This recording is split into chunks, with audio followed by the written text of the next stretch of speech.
ke peserta selanjutnya, yakni Haiba Kiana Zulfikar dari SD Cimahi Mandiri 1.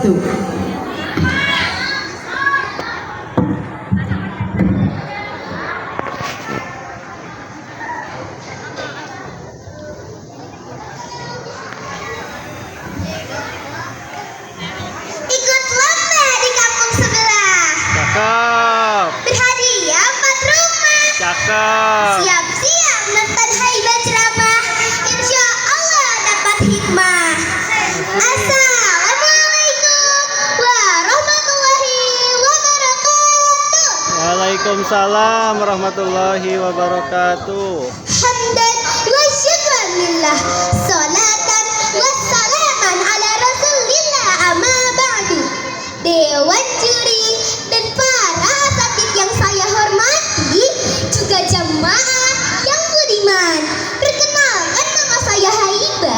Hari ini Haiba akan menyampaikan sepatah dua kata-kata dengan judul Kemana Ilmu Membawa Kita. Jamaah, Woi. selama kita hidup, kita akan senantiasa diuji. Ibarat ujian sekolah, orang yang mengikuti ujian tanpa belajar pasti kesulitan. Begitu juga hidup. Jika kita sudah tahu ilmunya, kita akan melaluinya dengan mudah.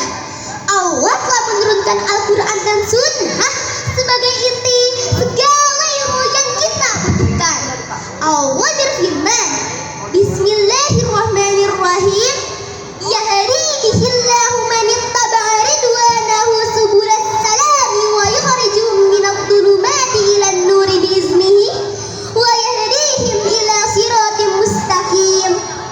Dengan kitab itulah Allah memberi petunjuk kepada orang yang mengikuti keriduannya ke jalan keselamatan. Dan dengan kitab itu pula Allah mengeluarkan orang itu dari gelap gulita kepada cahaya atas izinnya dan menunjukkannya ke jalan yang lurus. Quran Surat Al-Maidah 16. Karenanya Allah meluhurkan derajat orang yang berilmu, para guru, para santri, dan siapapun yang menuntut ilmu di jalannya. Tapi di setiap jalan keluhuran, setan juga berjaga-jaga. Maka pada perkara seindah mengaji pun kita wajib waspada. Mari merenung sejenak dan bertanya, kemana Quran yang kita baca dan ilmu yang kita kaji itu membawa kita? Apakah mengaji itu membawa kita pada perasaan ana khairun minhu, saya lebih baik daripada dia? Subhanallah, yang seperti ini ada pendahulunya dengan ibadah yang tak tertandingi, namun terlaknat sepanjang masa.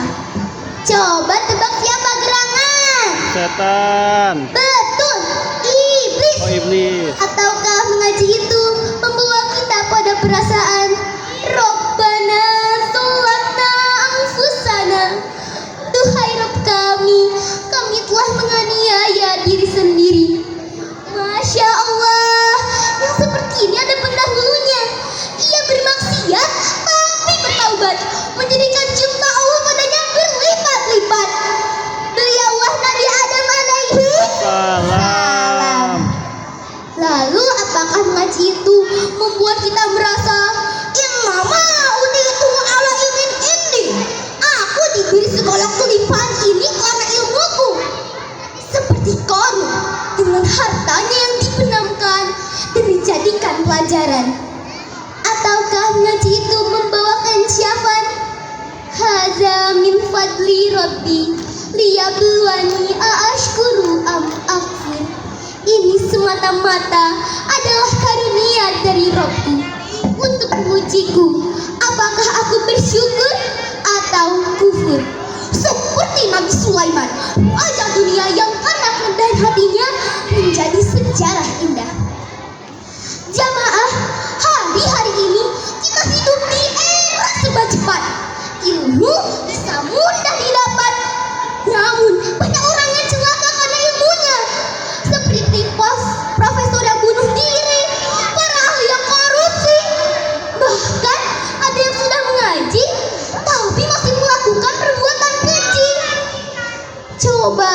sini ada nggak yang kayak gitu? Jangan ya jamaah. Nah jamaah, yang tadi itu pertanda hilangnya keberkahan ilmu. Karenanya, mohonlah selalu ilmu nafi sebagaimana yang diminta oleh Rasulullah. Allahumma ilman nafi'an. Esensi ilmu nafi yaitu rasa takut kepada Allah. Semakin seseorang takut kepada Allah, semakin ia terjaga dari dosa. Ilmu itu tinggi, ia hanya mengalir pada kerendahan hati.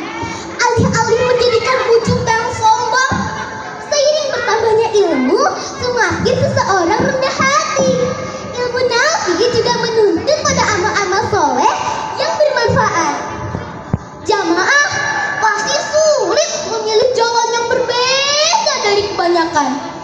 Seperti para santri di sini yang lebih memilih menghafal Quran daripada main tiktokan.